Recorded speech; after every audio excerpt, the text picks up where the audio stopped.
자, 오늘 본문 말씀을 가지고 하나님의 말씀에 운명을 거는 자라는 제목으로 말씀을 나누겠습니다. 여러분 몇 년 전에 그 KBS에서 성탄 특집으로 주기철 목사님의 일생을 다룬 일사가고 주기철이라는 제목으로 프로그램을 방영했던 적이 있었습니다. 혹시 기억나시는지 모르겠어요. 저희는 가족이 다 둘러 앉아서 봤는데요. 보면서 참 저는 개인적으로 도전도 많이 되고, 그리고 저의 목회도 돌아보고, 또 저의 부끄러움도 하나님 앞에 또 고백하는 시간이었고, 또 새로운 각오가 서는 시간이기도 했습니다. 주기철 목사님은 얼마든지 쉽고 편안하게 목회할 수 있었는데도 신사참배를 거부하면서 온갖 고난과 역경을 당하셨죠. 그러면서 결코 단 한 발자국도 물러서지 않으셨습니다. 주기철 목사님의 그 일사각오의 신앙 정신은 지금 우리 모든 교회와 또 목회자 또 우리 성도들에게도 꼭 필요한 정신이 아닌가 하는 생각이 듭니다. 한국 교회는 과거 일제 강점기와 남북 전쟁을 겪으면서도 결코 주기철 목사님처럼 물러서는 법이 없었습니다. 예수님을 위해 기꺼이 목숨도 마다하지 않았고요. 또 그 신앙 신조를 지키기 위해서 어려움도 기꺼이 받아들였습니다. 우리가 선조로부터 물려받은 이 신앙 정신은 이렇게 견고하고 또 위대한 것입니다. 그런데 지금은 사실 좀 아쉬움이 많습니다. 이 믿음이라는 것이 시간이 지나갈수록 점점 더 견고해지고 강해져야 되는데 우리의 모습을 보면 꼭 그렇지만은 않은 것 같아요. 예전보다 신앙생활은 더 편해졌는데 사실 우리의 정신은 좀 약해진 것 같아서 안타깝습니다. 주후 1세기부터 3세기에는 기독교가 가장 많은 탄압을 받았던 시기였습니다. 그런데 놀랍게도 그때 바로 기독교 인구가 가장 많이 늘어난 때였습니다. 굉장히 아이러니하죠.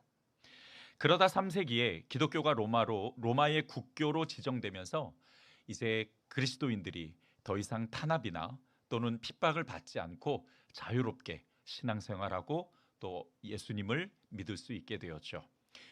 국교로 지정됐기 때문에 마음껏 예수님을 믿게 된 것뿐만 아니라 누구나 의무적으로 기독교인이 되어야만 했습니다. 자, 그런데 여기서 매우 치명적인 약점이 하나 생기게 됐습니다. 다름 아니라 누구나 기독교인이 되어야 하니까 또 누구나 기독교인이 될 수 있으니까 더 이상 이 기독교는 복음을 전할 이유가 없어졌던 겁니다. 그렇게 복음이 점점 사라지기 시작하고 이 기독교는 본질에서 벗어나 버리니까 정치와 결탁하게 돼서 권력을 쥐기 시작하면서 점점 본질을 잃어가고 타락하기 시작했습니다. 바로 여기에서 이제 종교 개혁이 일어났죠. 이 종교 개혁의 모토는 다른 것 아닙니다. 다시 말씀으로 돌아가자였습니다. 과거의 어떤 어려움에도 복음을 놓치지 않았던 한국교회였습니다. 그런데 80년대부터 경제가 발전하면서 교회가 부흥의 시기를 맞이하기 시작했고요. 안타깝게도 그때부터 물량주의에 빠지기 시작했습니다. 간판만 걸어놓으면 사람이 들어오던 그런 시대가 되면서 그만 더 큰 건물, 더 큰 숫자 이렇게 물량주의에 집착하게 되고 결국 가장 중요한 복음을 놓치고 말았습니다. 보통 우리는 복음하면 전도할 때만 필요한 것으로 이해를 했지요. 그러나 성경은 예수 그리스도의 말씀을 통틀어서 복음이라고 이야기하십니다. 그러니까 여러분 우리가 복음을 전한다라고 할 때는 두 가지가 담겨져 있습니다. 첫 번째는 믿지 않는 자에게 전도하는 것. 그 다음에 두 번째는 믿는 자에게 말씀을 가르쳐서 그 사람의 믿음을 견고하게 세우고 그 말씀대로 순종하며 열매 맺게 하는 것. 이 두 가지가 바로 복음을 전한다라는 말의 뜻입니다. 예전에 한국 교회가 믿는 자에게 복음을 가르치고 또 그 믿음을 성장시키는 바로 그 복음을 놓쳐버렸던 것입니다. 여러분, 교회는 복음으로 세워졌습니다. 그렇기에 복음을 놓치면 사실 생명을 놓치는 것과 같은 것입니다. 자, 오늘 본문 20절을 우리가 함께 보겠습니다. 천사가 하나님의 말씀을 뭐라고 이야기하냐면 생명의 말씀이라고 이야기를 하죠. 자, 우리 같이 한번 읽어보겠습니다. 시작. 가서 성전에 서서 이 생명의 말씀을 다 백성에게 말하라 하매. 자, 말씀을 그냥 말씀이라고 하지 않고 생명의 말씀이라고 하죠. 그러니까 이 말씀은 우리에게, 사람들에게 생명을 주기 때문에 생명의 말씀이라고 말씀하시는 겁니다. 여러분, 시대를 막론하고 교회가 복음을 놓치면 생명을 놓쳐버리게 되는 겁니다. 그러므로 과거의 뼈아픈 그 역사를 우리가 다시 한번 기억하면서 말씀으로 돌아가는 교회가 되기를 주님의 이름으로 축원드립니다. 자, 여러분, 그렇다면 복음을 놓친 이 세대에서, 이 시대에서 과연 하나님은 어떤 사람을 찾으실까요? 네, 바로 하나님의 말씀에 운명을 거는 자, 그 하나님의 말씀에 생명을 거는 자를 하나님은 찾고 계십니다. 말씀보다 더 중요한 것이 있을까요? 만약에 말씀이 사라지면은요, 우리는 어떤 근거로 하나님을 알고 예수 그리스도를 믿을까요? 하나님을 어떻게 알 것이며 예수 그리스도가 영생이라는 것을 우리가 어떻게 알겠습니까? 그뿐만 아니죠. 말씀이 사라지면 우리가 구원을 어떻게 완성하죠? 성경에서는 성경의 구원에 이르는 지혜가 담겨 있다라고 말씀하시는데, 그러니까 말씀이 사라지면 우리는 구원에 이르는 지혜도 얻을 수가 없는 겁니다. 말씀이 사라지면 여러분, 믿음은 또 어떻게 생기죠? 분명히 이 믿음은 들음에서 나며 들음은 예수 그리스도의 말씀이라고 하시는데, 이 말씀이 사라지면은 우리의 믿음도 어떻게 될지 모르겠습니다. 뿐만 아니라 말씀이 없으면 하나님의 사람으로 온전하게 될 수도 없고요, 또한 우리가 모든 선한 일을 행할 능력을 갖출 수도 없습니다. 말씀이 없으면 하나님의 뜻이 무엇인지 분별할 수도 없고요, 또한 천국에 들어갈 준비도 안 됩니다. 그러니 말씀이 없이는 죽은 신앙이 되고 말씀이 없이는 죽은 믿음이 될 수밖에 없는 거죠. 우리에게 가장 중요한 것은 뭐냐? 말씀이죠. 왜? 그 말씀은 우리에게 생명을 주기 때문입니다. 여러분, 이 사실을 믿으시기를 주님의 이름으로 축원드립니다. 오늘 본문에서 이 주제를 우리가 발견해 갈 수 있는데요, 오늘 말씀을 보면 감옥에 갇힌 사도들을 천사가 다시 꺼냅니다. 그리고 뭐라고 하냐면 숨어, 다음을 기약해 라고 이야기하는 것이 아니라 다시 광장으로 나가서 복음을 전하라고 하십니다. 말씀을 전하다가 감옥에 들어왔어요. 그런데 천사가 다시 그들을 꺼내서 말씀을 전하라게 하시는 겁니다. 도저히 이해가 안 가요. 감옥에서 꺼내 주었으면 그 다음에 숨어야죠. 다시 광장으로 나가면 어떻게 되죠? 다시 붙잡힙니다. 그리고 다시 감옥에 들어갈 수밖에 없는데, 도대체 이게 무슨 말입니까? 일단 몸을 숨겨서 그 다음을 준비하고 기약해야죠. 하나님은 그렇게 하지 않으세요. 감옥에서 나오자마자 또 다시 광장으로 가서 또 다시 성전에 가서 그 말씀, 생명의 말씀을 전하라고 하십니다. 여러분, 상식적입니까? 아무리 생각해도 그렇지 않아요. 오늘날 하나님이 찾으시는 사람은 바로 이런 사람이에요. 생명을 주는 하나님의 말씀에 자신의 운명을 걸 수 있는 사람. 말씀 때문에 고난이 오고, 말씀 때문에 힘이 들고, 말씀 때문에 어려움이 닥쳐도 또다시 말씀을 들고 나갈 수 있는 사람 말이죠. 왜? 그 말씀에는 뭐가 담겨 있으니까? 생명이 담겨 있으니까. 오직 말씀만이 사람들에게 생명을 줄 수 있습니다. 자, 오늘 본문 20절을 다시 한번 보죠. 가서 성전에 서서 이 생명의 말씀을 다 백성에게 말하라. 오직 말씀만이 생명을 주는 은혜가 있기 때문에 그런 것 아니겠습니까? 오늘 우리에게 주시는 이 영적인 메시지, 하나님께서 우리에게 주신 그 말씀은 바로 생명의 말씀이라는 것을 우리에게 알려주십니다. 자, 오늘 본문의 내용을 좀 더 우리가 이해하기 위해서 배경을 잠시 살펴보도록 하죠. 오순절 사건 이후에 예루살렘 교회는요, 가히 폭발적인 부흥이 일어났습니다. 많은 사람들이 예수님을 영접하고 세례를 받았죠. 그런데 그 감격의 현장을 위협적으로 바라보는 사람들이 있었는데 다름 아닌 바로 유대 지도자들이었습니다. 자, 오늘 본문 17절을 한번 보도록 하죠. 대제사장과 그와 함께 있는 사람, 즉 사두개인의 당파가 다 마음의 시기가 가득하여 일어나서라고 이야기합니다. 당시에도 구약 시대처럼 대제사장들이 있었는데요. 이 대제사장 중에는 사두개파 출신 사람들이 많았습니다. 사두개파는 어떤 사람들이 모여 있었는가 하면 권력을 가진 당파였고 유대교의 제사직을 관장하면서 귀족들과 장로들과 손을 잡고 유대 지도자들이 모인 공회를 장악하고 있는 파였어요. 근데 문제는 이 사두개파 사람들이 실권을 행사하면서 성전 구내에 매점과 그리고 환전소를 두어서 막대한 이익을 착복하고 있었다라는 거예요. 여러분, 성경을 보게 되면 예수님께서 성전에 들어가셔서 그 비둘기 파는 사람들의 상을 다 뒤에 엎어버리시잖아요. 그리고 이 독사의 자식들아 라고 이야기를 하시잖아요. 그 상을 뒤 엎어버린, 그리고 그 성전에 가셔서 예수님이 그렇게 분노하셨던 이유가 바로 이 사두개파 사람들 때문이었습니다. 그들은 성전을 하나님을 찾는 사람들의 그 기도의 장소로 만든 것이 아니라 그들은 그 성전을 이용해서 자신의 주권과 그 이익을 위해서 이용해 먹었던 겁니다. 그들에게 있어서 하나님은 아무것도 중요하지 않았어요. 그저 그 성전을 이용해서 어떻게 하면 좀 더 돈을 벌 수 있을까? 어떻게 하면 좀 더 자신들의 그 주권을, 이익을 가져올 수 있을까? 이런 생각뿐이었습니다. 그러다 보니까 이 사두개파 사람들이 교회의 부흥을 무척 두려워했던 이유였습니다. 자신들의 종교적 기득권과 이권에 큰 위협이 되기 때문이었죠. 그러니까 어떻게 하든 간에 복음을 전하지 못하게 하기 위해서 사도들을 데려다가 감옥에 가두었던 겁니다. 이들 사두개파 사람들의 특징은요, 천사나 부활 같은 초월적인 것을 믿지 않았습니다.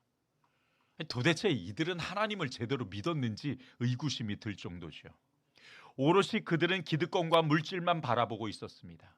그러다 보니까 자신들의 것을 지키기 위해서 교회의 부흥을 원하지 않았고 사도들의 그 복음 전하는 것을 저지해야만 했었던 거죠.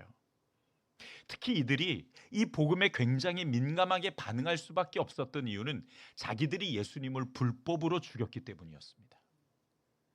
교회가 부흥해서 이제 점점 더 그 공동체가 커지게 되면 예수님을 죽인 책임이 자기들에게 돌아온다라는 그 두려움 때문에 복음이 전파되는 것을 원치 않았어요. 자, 다시 한번 28절을 한번 보죠. 이르되 우리가 이 이름으로 사람을 가르치지 말라고 엄금하였으되 너희가 너희 가르침을 예루살렘에 가득하게 하니 이 사람의 피를 우리에게로 돌리고자 함이로다 라고 말하죠.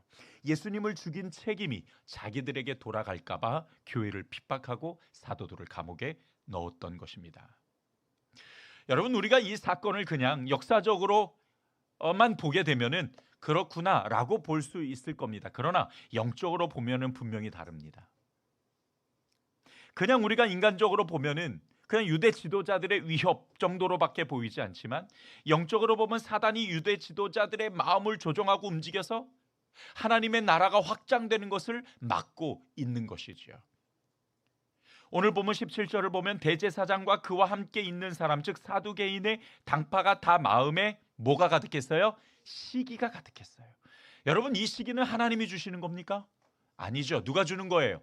마귀가 주는 겁니다. 그들은 항상 비진리와 거짓말을 가지고 사람을 유혹해서 하나님과 멀어지게 하죠.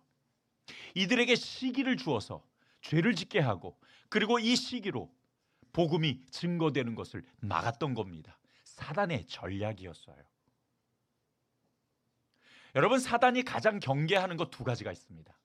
하나는 복음이 확장되는 것, 그리고 두 번째로는 성도들이 말씀으로 온전하게 서는 그것을 굉장히 싫어해요. 왜냐하면 복음이 확장된다는 것은 그들의 활동 영역이 좁아지는 거잖아요. 당연히 복음이 확장되는 걸 원치 않아요. 뿐만 아니라 성도들이 말씀으로 온전하게 세우게 되면 자기들이 주는 비진리와 그리고 거짓말을 분별할 수가 있거든요. 그러니까 어떻게든지 간에 그 말씀으로 성도들이 양육되고 자라나고 성장되는 것을 길을 쓰고 막는 거예요. 여러분, 성경을 보게 되면 이 사단과 마귀는 거짓의 압이라고 말씀하십니다. 이들에게는 진리가 없어요. 그렇기 때문에 이들이 주는 생각과 마음은 전부 거짓말이고 전부 비진리입니다. 그런데 하나님의 말씀을 잘 진리로 세워져 있는 사람은 그것이 거짓말인지를 분별하죠. 그 비진리를, 마귀가 주는 것을 분별할 수 있어요.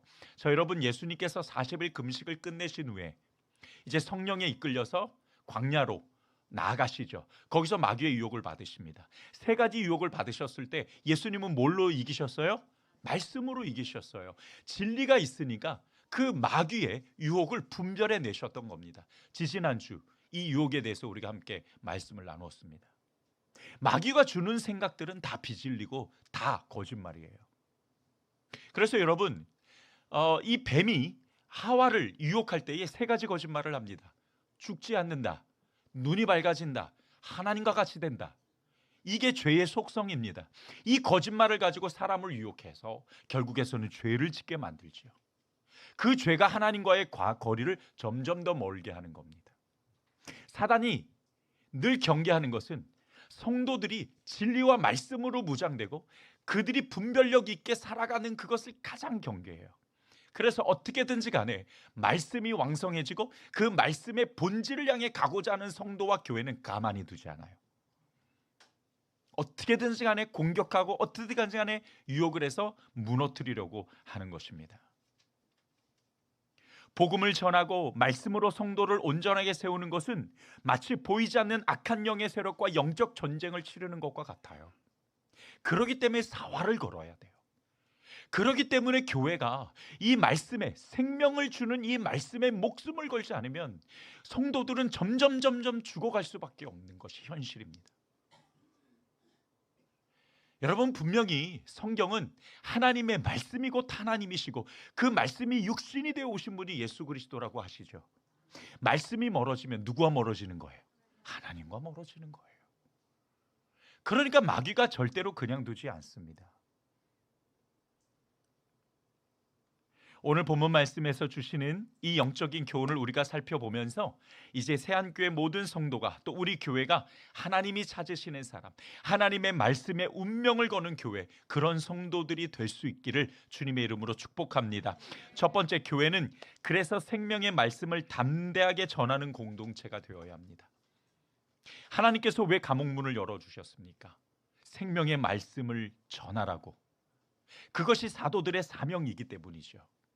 여러분, 우리 교회는 사도성을 계승했다라고 이야기합니다. 사도들은 예수 그리스도의 사역을 계승받았죠. 그리고 그 사도들의 사명은 곧 교회의 사명과 연결되어지는 겁니다. 그러니까 우리가 사도들을 보게 되면 교회가 무엇을 해야 되는지에 대한 목적을 분명히 알 수 있어요. 사도행전은 사도들의 행적을 기록한 책입니다. 그 사도들의 행적을 통해서 우리 교회가 나아갈 길과 그리고 우리 교회의 본질이 무엇인가를 발견할 수가 있어요. 여러분, 사도들의 그 행적을 보게 되면 늘 따라다니는 것 두 가지가 있어요. 하나는 복음, 그리고 또 하나는 사단의 역사입니다. 늘 그래요. 복음이 가는 곳에는 사단의 역사가 쫓아와요. 왜? 그게 걔네들이 존재하는 목적입니다. 자기네들이 들어가야 될 지옥에 어떻게든 간에 성도들을 끌고 들어가려고 해요. 여러분, 하나님을 믿지 않는 자들은 마귀가 공격할 이유가 없어요. 가만히 둬도 되니까. 그러나 믿음을 가지려고 그 말씀을 가지고 생명을 얻고자 하는 교회와 성도들은 그냥 두지 않죠. 당연한 것입니다. 우리 교회도 역시 사도성을 계승했기 때문에 우리 교회가 가장 중요하게 여겨야 될 핵심 사역은 바로 복음을 전하고 가르치는 거예요. 자, 여러분, 아까 설명을 드렸죠. 복음을 전한다라는 것은 두 가지가 있다고 했습니다. 하나는 안 믿는 자에게 복음을 전해서 전도하는 거고, 또 하나는 믿는 자에게 복음을 가르쳐서 믿음을 세우고 그들이 하나님 나라를 준비하며 그리스도의 제자가 되고 예수 그리스도를 쫓는 삶을 살아가서 열매 맺게 하는 것이 복음을 전하는 거예요. 그래서 교회 안에도 복음을 전해야 되고 교회 밖에도 복음을 전해야 되는 거예요. 이게 복음을 전한다라는 겁니다. 사도들을 보게 되면은요, 그들이 나가서 복음을 전합니다. 교회를 세웁니다. 그리고 교회 안에 이제 공동체로 들어온 그 성도들을 매일매일 말씀을 가르쳐요. 그게 복음을 전하는 것이기 때문입니다. 복음은 그저 한 번 교회 다니기 위해서 또는 그저 전도를 듣기 위해서만 일회성으로 사용되어지는 것이 아니라는 것이죠. 이것이 우리의 사명이에요. 여러분, 이것을 꼭 우리의 가슴의 진리로 담으시기를 주님의 이름으로 축복합니다. 교회의 말씀이 왕성할 때에 비로소 초대교회는 하나님께서 믿는 자들을 더해 주셨던 것을 보게 됩니다. 말씀이 왕성해진 것, 그것이 하나님이 가장 바라시는 모습이에요. 왜? 말씀이 뭐라고요? 생명이라고요. 그 생명 안에 우리의 영생이 있고 그 생명 안에 하나님 나라가 있고 그 생명 안에 하나님의 목적과 뜻이 있으며 그 생명 안에 우리가 살아가야 될 이유와 존재 가치가 거기에 담겨져 있어요. 그래서 생명이라고 말씀하시는 거예요.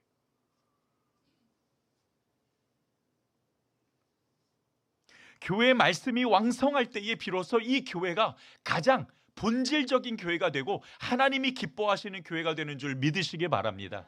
그러면 여러분, 말씀이 왕성한다라는 것이 도대체 뭘까요? 말씀이 왕성한다라는 것 대략 한 세 가지 정도로 정리해서 말씀을 드릴게요. 첫 번째는 교회가 말씀을 가르치고 배우는 것이어야 합니다. 그런 공동체가 되어야 돼요. 두 번째는 여러분들이 교회 함께 가까운 성도들이랑 같이 계시잖아요. 뭐 그게 소그룹일 수도 있고 또는 같이 만나서 뭐 식사를 하는 그룹일 수도 있고요. 바로 거기에서 하나님의 말씀으로 교제를 해야 되는 겁니다. 여러분, 성경에 나오는 모든 교제는요, 다 말씀의 교제예요. 말씀이 있고 난 다음에 그 다음에 식사 교제도 있고 식탁 교제도 있고 서로 예배하는 그 공동체의 교제도 있는 거거든요. 늘 하나님의 말씀이 왕성하다라는 건 여러분이 함께 있는 그 소그룹, 여러분이 함께 있는 그 모임 가운데 하나님의 말씀이 드러나는 거예요. 여러분들이 느끼고 여러분들이 깨달은 말씀을 함께 나누고 또 그 자리에서 하나님의 은혜를 나누는 것이어야 됩니다. 그래야 그 교회가 그 공동체가 건강해질 수 있는 거예요. 세 번째로, 여러분 개인의 삶에 하나님의 말씀이 왕성하다라는 건 늘 말씀의 접촉점을 가지고 있어야 한다라는 겁니다. 6일 동안 말씀 한 번도 보지 않고 그냥 말씀 다 잃어버렸다가 주일날만 와서 말씀 듣는 것은, 여러분 죄송하지만 그것은 건강한 삶이 아니에요. 제가 참 고민이 많아요.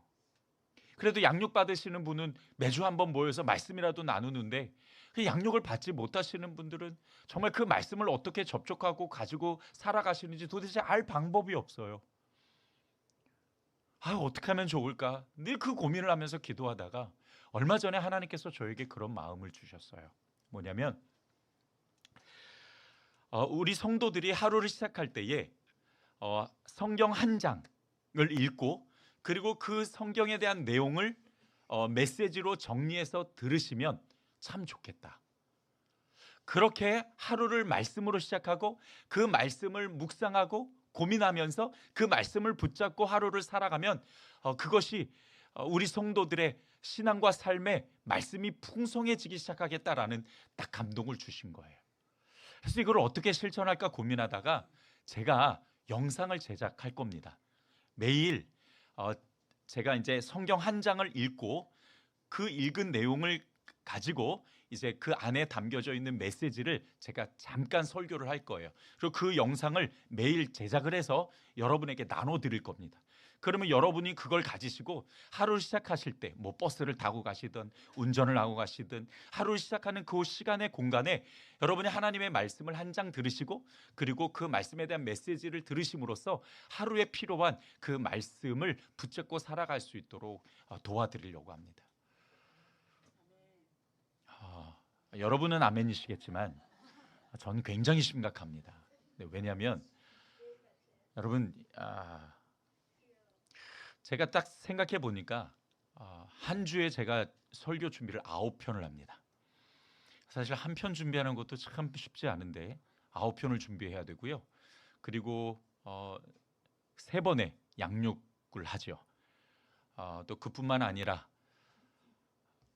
저도 제 개인 영성을 챙겨야 되잖아요. 저도 기도하고 저도 말씀을 묵상해야 되는 시간이 필요하고 훈련하는 시간이 필요하고 가정이 없었으면 좋겠지만 여전히 돌봐야 될 가정도 있고 시간이 없어요. 아무리 봐도. 그래서 제가 예전에 사역할 때는 그 피곤하다고 느끼는 경우가 별로 없었거든요. 운동을 하니까. 근데 제가 세안교회 와서 사역을 하면서 정말 피곤하다라는 느낌을 정말 많이 받아요. 네, 그 정도로 사실은 참 시간이 많이 없습니다. 그래서 이거를 내가 어떻게 해야 될까 참 고민이 많은데요. 여러분 함께 좀 기도해 주시고 제가 여러분께 혹시 도움의 손길을 좀 요청하거든 함께 도와주셨으면 좋겠습니다. 네, 몇 분만 아멘 하시는 네, 괜찮습니다. 네.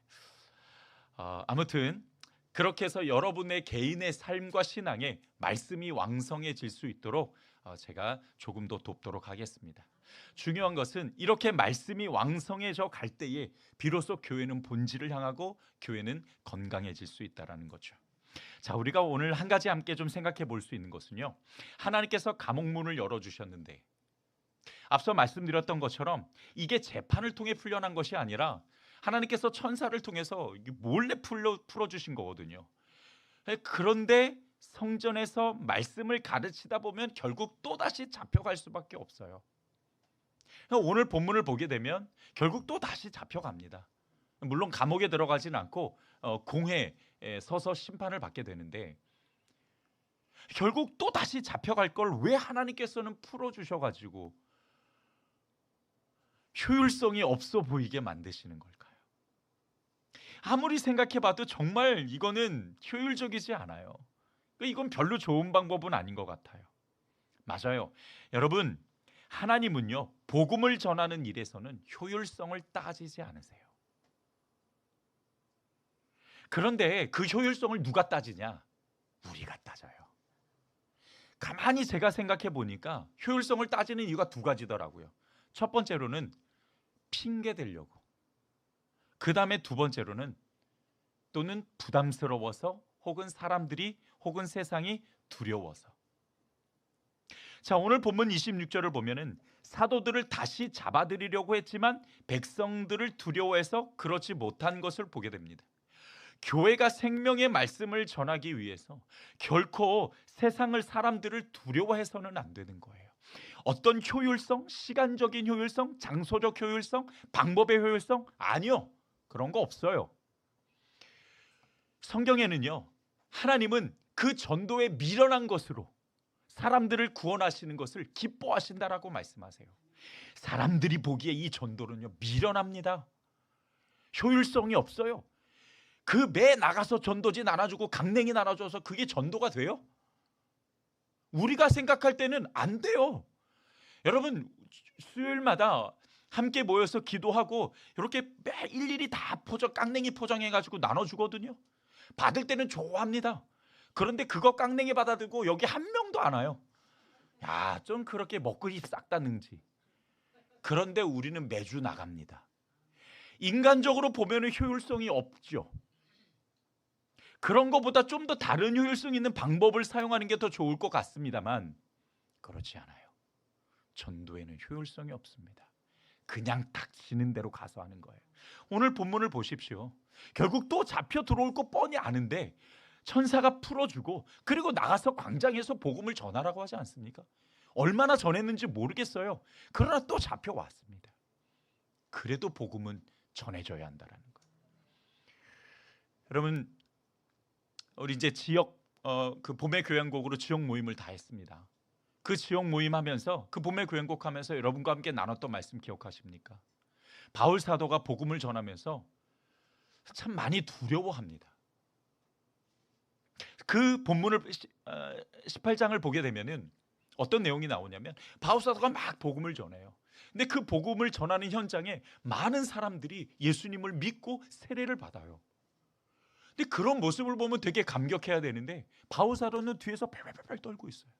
예수님께서 환상 중에 나타나셔서 바울아, 떨지 마. 두려워하지 말고 너 복음 전하는 것을 멈추지 마라고 말씀하세요. 멈추지 마. 하나님께서 이왕이면 좀 그 바울 사도의 마음을 좀 만져주시고 치료해 주셔서 그리고 나가게 하시면 좋은데 그런 건 일체 없어요. 멈추지 마. 여러분, 복음은 그렇습니다. 우리가 세상이 두렵고 효율성이 없는 것 같고 그리고 우리가 좀 부담스러워도요, 이 복음 전하는 것은요 결코 멈춰서는 안 되는 거예요. 우리가 결코 효율성을 따져서는 안 되는 것입니다. 그러므로 여러분, 결코 두려워하지 마십시오. 하나님께서 반드시 그 우리의 전하는 복음에 따라 놀라운 열매를 허락해 주실 줄 믿습니다. 사도들이 유대 지도자들을 두려워하지 않고 다시 나가 복음을 전했던 것처럼 우리 교회도 생명의 말씀을 담대하게 전하고 그리고 가르치는 귀한 교회가 될 수 있기를 주님의 이름으로 축복합니다. 두 번째로, 교회는 항상 사탄의 역사를 예상하고 기도할 수 있어야 합니다. 복음 전하는 길에는요 항상 사탄의 역사가 존재했습니다. 유대 지도자들을 통해 사도들을 감옥에 가둔 것처럼 복음을 저지하고 방해하기 위해서 이 사단들은 온갖 방법과 수단을 가리지 않아요. 교회도 마찬가지예요. 우리가 정말 말씀을 붙잡고 어떻게든 간에 복음을 전하고 선교를 하려는 그 본질을 향해 나갈 때에 절대로 우리 성도들을 가만두지 않아요. 아프게도 하고 불안하게도 하고 게으르게도 하고 소극적으로도 만들고 여러 가지의 방법과 수단을 다 사용할 겁니다. 하지만 여러분 꼭 기억하십시오. 복음과 말씀이 살아있는 교회는 늘 공격의 대상이 될 수밖에 없다라는 거예요. 우리가 이것을 간과해서는 안 됩니다. 여러분, 이 말씀 사역, 그러니까 우리가 믿지 않는 자들에게 복음을 전하고 믿는 자들에게 말씀을 가르치는 이 말씀 사역은 전쟁하러 나가는 것과 같아요. 그렇기 때문에 반드시 무장하고 또 예비할 수 있어야 합니다. 설교 초입에도 말씀을 드린 것처럼 복음이 확장되는 것과 성도들이 말씀으로 온전하게 세워지는 것은 마귀가 가장 싫어하는 거예요. 그렇기 때문에 우리가 항상 준비할 수 있어야 됩니다. 대적하고 맞서 싸울 수 있는 준비를 해야 되는데 뭘 하면 좋을까요?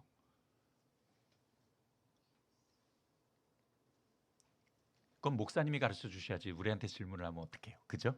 뭘 준비해야 되냐면 따라서 합시다. 기도다. 기도밖에 없어요.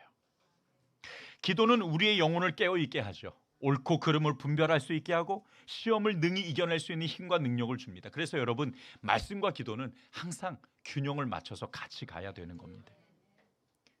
이제 이번 주부터 태신자를 위한 릴레이 금식 기도를 시작합니다. 이거 정말 해야 돼요. 기도하지 않으면 우리가 품고 기도하지 않으면 우리가 품는 그 태신자가 어떤 사단의 전략에 빠질지 몰라요. 그렇기 때문에 우리가 기도해야 됩니다. 기도하는데 특별히 한 끼 금식을 하는 이유는 뭐냐면 목숨 걸고 기도한다라는 의미가 담겨져 있어요. 한 끼지만 하나님, 내 그 한 끼의 생명을 아버지 하나님 앞에 드리면서 기도합니다 라는 의미가 담겨져 있습니다. 목사님, 저는 금식 못하는데요. 괜찮아요. 그러면 그냥 기도만 하세요. 그렇다고 할 수 있는데도 안 하지는 마시고, 다음 주에 이제 명단을 나눠드릴 거예요. 여러분께서 성전에 올라오셔서 기도하시면 더 좋고, 그러지 않더라도 여러분이 골방에서 기도해 주십시오.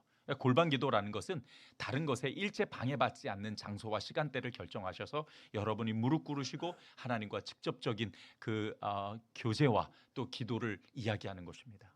그렇게 하면서 골방 기도를 여러분께서 실천하시면서 그 명단을 올려드려야 됩니다. 사단이 어떻게든 간에 우리를 저지할 것입니다. 그렇기 때문에 반드시 기도로 무장하고 기도로 준비가 되어 있어야죠. 그 기도를 통해서 담대함도 얻고 또한 예측할 수 있는 지혜를 우리가 가질 수 있습니다. 여러분, 기도로 무장할 수 있는 성도들이 되기를 주님의 이름으로 축복합니다. 마지막 세 번째로, 교회는 말씀에 순종해야 됩니다. 따라서 합시다. 말씀에 순종해야 한다. 오늘 본문 29절을 보면 베드로와 사도들이 대답하여 가로되 사람보다 누구에게? 하나님을 순종하는 것이 마땅하니라. 이게 이야기가 왜 나왔냐면 이제 그 사도들을 다시 광장으로 데리고 와서는 이제 유대 지도자들이 이야기하는 거예요. 너 그 예수의 이름으로 전하는 거 하지 말라 그랬잖아. 전하지 마. 전하지 마. 그렇게 이야기한 것에 이 사도들이 이야기한 겁니다. 사람의 말보다 하나님의 말씀에 순종하는 것이 더 중요하다라고 이야기하는 거죠. 여러분, 만약 사도들이 사람의 말에 귀를 기울였다면 어떻게 했을까요? 야, 그래, 야, 좀 위험하니까 우리 다음을 기약하자. 또는 성도들도 분명히 그랬을 거예요.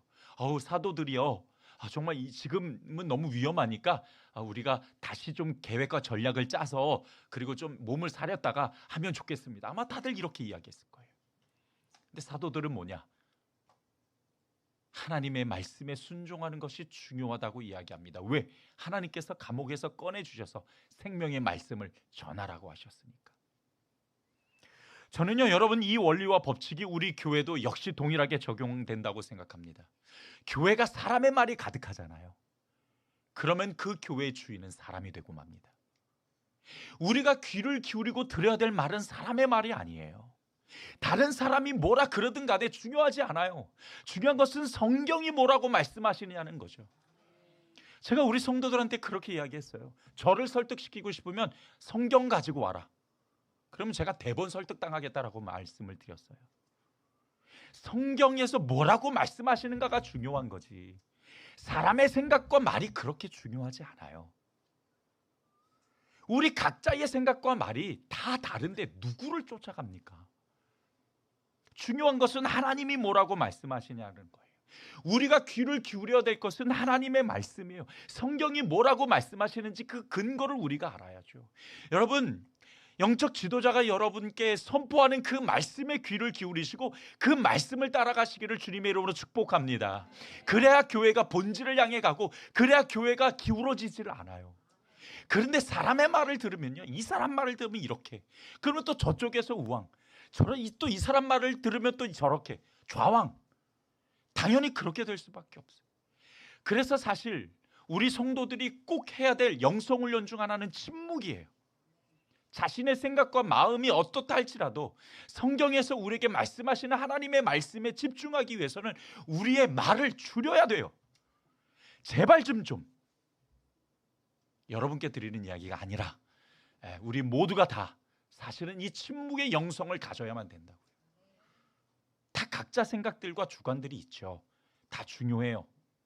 그런데 1차는 하나님의 말씀을 귀 기울이고 거기에서 뭐라고 하시는가를 우리가 들어보자는 거예요. 그래서 지금은 우리가 오직 침묵하고 하나님께서 설교자를 통해서 뭐라고 말씀하시는지를 듣는 그 영성의 기간이어야 됩니다. 사람의 말이 교회에 가득하면 그 교회의 주인은 누가 된다고요? 사람이 된다고요. 여러분, 이 교회를 하나님이 어떻게 세우셨는데, 그 예수 그리스도의 핏값으로 이 교회를 어떻게 세우셨는데 사람이 주인이 되어서 이래라 저래라 합니까? 안 됩니다. 안 됩니다. 그러므로 우리에게 생명을 주시는 그 하나님의 말씀만이 이 교회에 가득하고 왕성해져야, 그래야 이 교회가 하나님의 교회로서 온전하게 성장하고 자라갈 수 있는 줄 믿습니다. 가장 중요한 것, 그것은 바로 뭐라고요? 하나님의 말씀.